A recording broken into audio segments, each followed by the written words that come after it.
Au sommaire du GEC TV Podcast spécial enregistré durant le confinement, une interview de la championne de ski Anna Swen Larsson, découverte de la start-up Compare qui propose des textiles à base de fibres de carbone pour construire des pièces qui pourront se régénérer en cas de dommages. Rencontre également avec Patricia Crossa qui nous parlera de la présence des femmes dans l'ingénierie des composites, à l'instar de notre invitée Clémentine Gallet de Coriolis, dont la société développe des équipements de placement de fibres robotisés pour fabriquer les structures composites des derniers Airbus. Bonjour à tous et bienvenue dans le GEC Podcast, l'émission sur l'actualité et les usages des composites. Avec comme invité aujourd'hui Clémentine Gallet, présidente de Coriolis Composites. Bonjour Clémentine. Bonjour Frédéric, bonjour à tous. Clémentine, vous êtes donc présidente de Coriolis Composites, une société spécialisée dans les équipements de placement de fibres pour automatiser la fabrication des pièces en composite. C'est une technologie de rupture qui robotise et sécurise les tâches jusqu'ici manuelles. Tout à fait. Donc la technologie s'applique à la fabrication de grandes structures en matériaux composites, donc à base de fibres et de résine ou de fibres préimprégnées. On a apporté il y a une vingtaine d'années maintenant une technologie qui était en rupture puisqu'elle s'appuyait sur de la robotique. C'était un peu l'industrie 4.0 avant l'heure, et cette technologie permet essentiellement d'automatiser des tâches manuelles et d'apporter ce qu'on appelle la fabrication additive dans des ateliers où traditionnellement les pièces soit sont en aluminium, soit sont réalisées à la main. Et vos robots ont séduit les plus grands noms de l'aéronautique, d'Airbus à Safran en passant par Dassault. Je vous propose que l'on revienne à votre société et à votre parcours en tant que femme. Mais avant de revenir à ce sujet, nous allons entamer la rubrique sport avec la rencontre de Anna Swen Larsson, une skieuse suédoise, vice-championne du monde en 2019, qui nous parle de l'apport des composites dans son sport, le ski.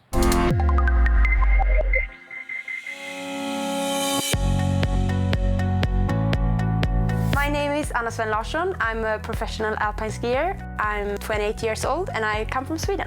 The improvement of the ski since I started my first World Cup in Courchevel until now, it's a lot that happened, but it's also when I watch races from 2010 or 2012, it's also totally different skiing. Of course, it's depending on the material.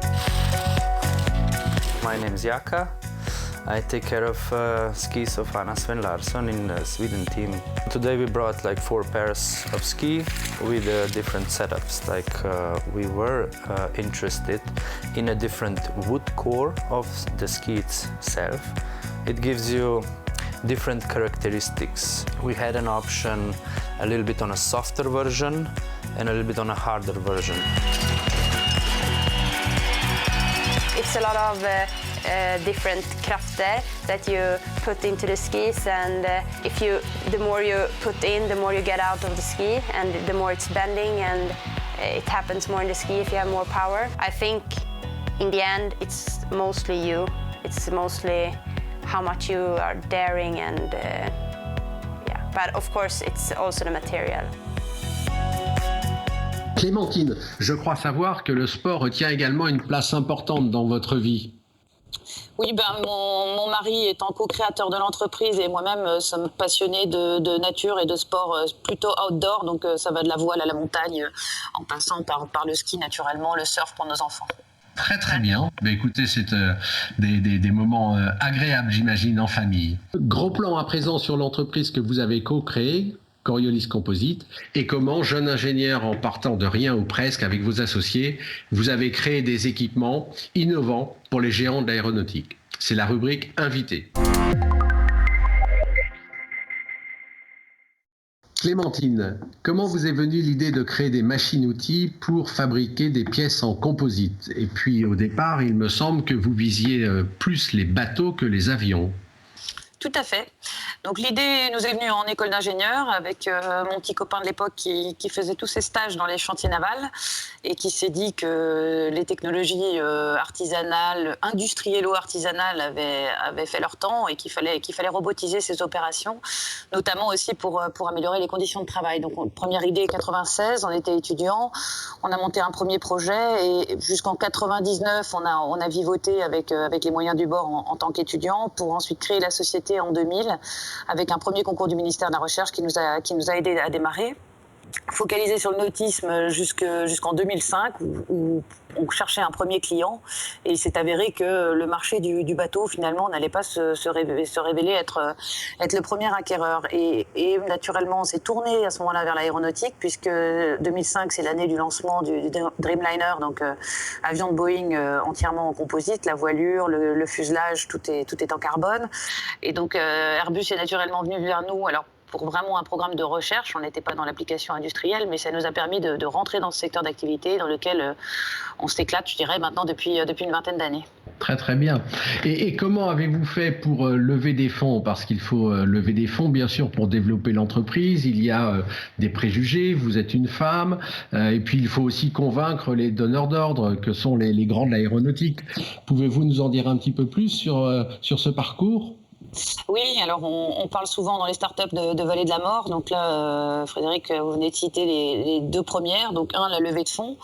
Donc on est parti en levée de fonds nous en 2001. En 2001, c'était la bulle d'internet qui avait explosé et quand on avait moins de 25 ans et qu'on se pointait dans le bureau d'un banquier, autant vous dire qu'on prenait la porte assez systématiquement. Donc j'ai essuyé pas mal d'échecs et jusqu'à temps qu'on décide de déménager sur la côte bretonne. On est lyonnais à l'origine. En Bretagne, on a reçu un accueil assez favorable puisque le marché du bateau naturellement est sur la côte et donc c'est ce qui nous a permis de démarrer. Deuxième écueil, c'est trouver le premier client, celui qui croit en vous alors que vous êtes 5, que vous n'avez absolument pas la tête de l'emploi et que vous êtes sur le point de mettre au point une technologie qui a encore beaucoup de maturation à connaître.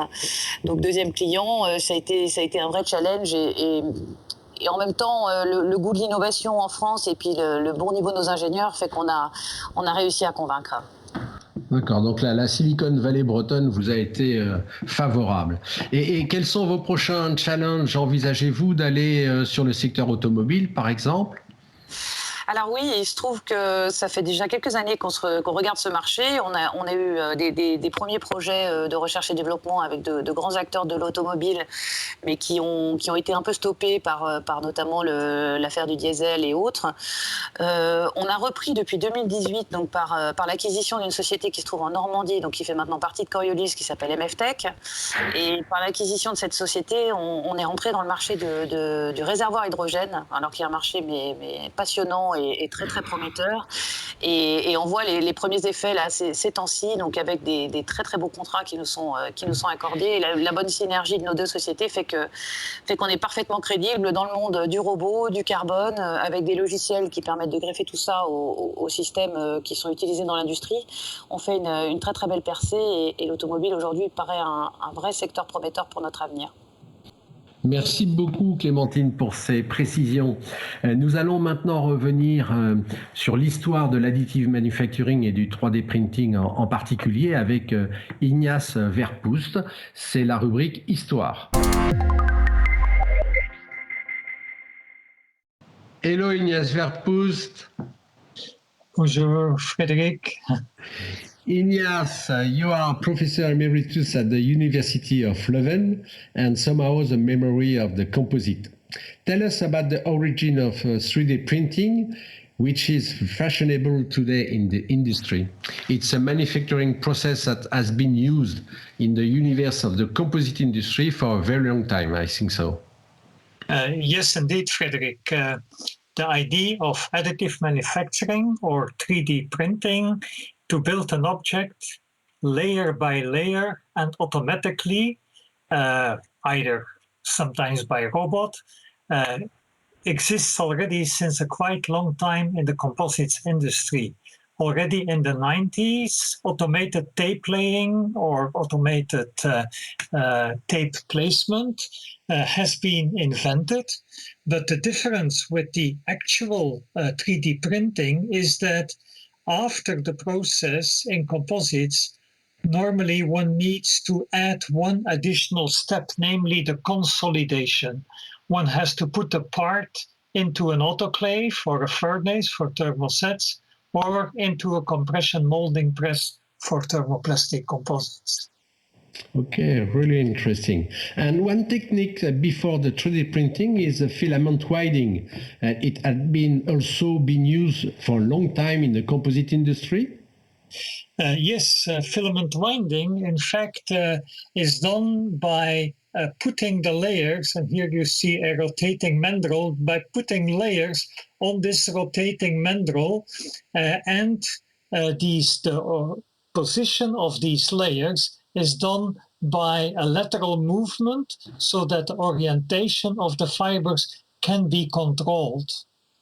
It has been, in fact, invented already at the end of the Second World War, when engineers wanted to replace heavy metal tubes by lighter composite tubes. And the first applications have been rocket motors and fiberglass pipes. Thank you very much, Ignace, for this interesting talk. Thank you. Bye-bye. Bye, Frédéric. Autre innovation possible avec les composites, leur réparation, voire même leur auto-réparation, c'est là le créneau de la start-up Compare, start-up que nous vous présentons ce mois-ci. C'est la rubrique Start-up. Bonjour Amael Coad. Bonjour Frédéric. Amael, vous êtes le cofondateur de Compare, une start-up qui propose des préimprégnés à base de fibres de carbone et de fibres de verre pour permettre de construire des pièces qui pourront se régénérer en cas de dommage. Pouvez-vous nous en dire plus ? Oui, effectivement, un des problèmes majeurs dans les matériaux composites, c'est qu'ils sont très sensibles à la fissuration. Nous avons donc mis au point des textiles préimprégnés avec une chimie innovante qui permettent une réparation semi-autonome de l'endommagement dans des structures composites qui seraient complètement produites avec notre solution. Et j'ai ici un exemple de nos textiles qui sont maintenant industrialisés. Mais comment cela marche-t-il concrètement ? En cas de choc ou de fissuration sur des pièces en composite, les procédés actuels sont relativement compliqués, ils ajoutent du poids et souvent diminuent les résistances des structures. Avec notre solution, il suffit de produire la pièce complètement avec nos textiles et on va pouvoir régénérer en endommagement en seulement 1 minute à l'aide d'un simple apport de chaleur. Et de ce fait, réduire les coûts de maintenance, étendre la durée de vie et augmenter la durabilité des structures en composite. Si je comprends bien, votre technologie ne change pas le procédé de fabrication des composites, ni ses propriétés mécaniques. En revanche, elle ne vise pas à réparer de gros chocs ni de gros endommagements. Exactement. Alors, nos produits sont complètement compatibles avec les techniques de fabrication actuelles et les propriétés mécaniques de nos composites sont standards. En cas de choc ou de fissuration de fatigue, il suffit de chauffer la pièce avec un sèche-cheveux par exemple et on va pouvoir régénérer en endommagement et éviter qu'il ne provoque de plus gros dégâts. Et quel type de marché adressez-vous en priorité ? Alors, en premier lieu, nous adressons les marchés du sport et du nautisme, mais la beauté de cette technologie, c'est qu'elle s'adresse à toute l'industrie du composite. Et donc, pour renforcer notre entrée sur le marché et grandir, nous sommes actuellement en phase de levée de fonds. Merci beaucoup Amael pour ces explications et bonne chance pour votre levée de fonds. Merci Frédéric. Clémentine, vous êtes chef d'entreprise et ingénieur. Je vous propose que l'on parle à présent de la place des femmes dans l'ingénierie des composites en compagnie de Patricia Krovzak de l'Institut Mines Télécom. C'est la rubrique Interview. Bonjour Patricia Krovzak. Bonjour Frédéric.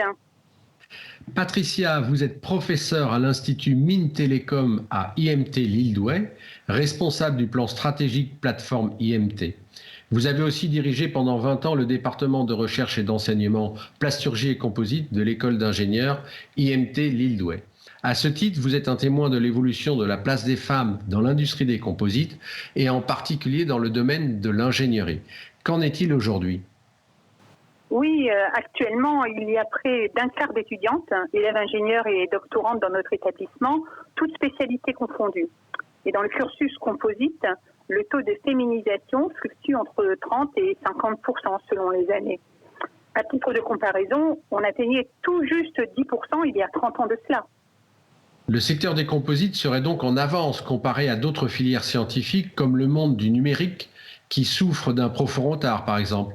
Vos consoeurs ont investi désormais tout le spectre de l'ingénierie des composites ?